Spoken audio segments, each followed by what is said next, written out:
Bonsoir, vous êtes plutôt singe ou plutôt chat? Je ne vous demande pas l'animal que vous préférez, simplement au niveau de la confiance. Est-ce que vous avez plutôt la confiance du singe ou la confiance du chat? Voilà, c'est là-dessus que j'ai prêché aujourd'hui dans l'église de Pantemont-Luxembourg à propos de la confiance. Voilà, ce besoin tellement grand qu'on a d'avoir confiance en soi, confiance dans les autres, et puis cette difficulté tellement grande que nous avons à vraiment pouvoir vivre de la confiance.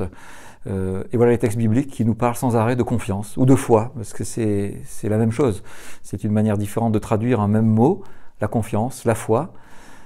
Le singe, vous savez, quand il est petit et qu'il est en danger, sa maman se précipite sur lui pour le sauver. C'est une image de Dieu qui nous sauve, qui vient à notre rencontre, qui nous aime. Et puis elle le prend sur son dos et le petit singe doit s'agripper au dos de sa mère pour être emmené loin du danger. Il doit participer activement au fait que sa mère le sauve.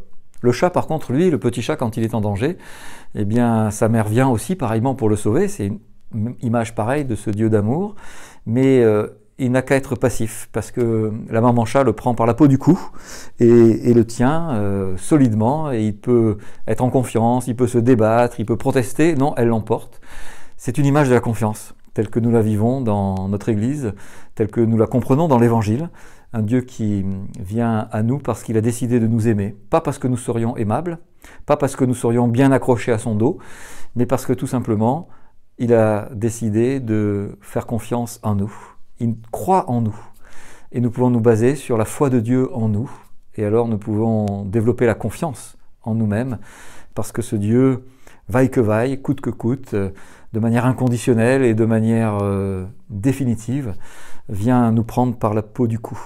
Alors voilà, l'Église, ça peut être un lieu de confiance, un lieu où se développe cette confiance, où on peut se dire les uns aux autres je te fais confiance. Je te fais confiance parce que je sais que Dieu me fait confiance et que Dieu croit en toi.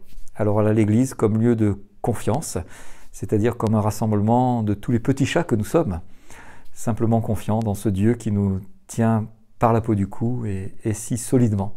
Voilà, j'ai prêché sur ce texte. Vous pouvez trouver l'intégralité de cette prédication sur le site de notre paroisse, epupl.org. À bientôt.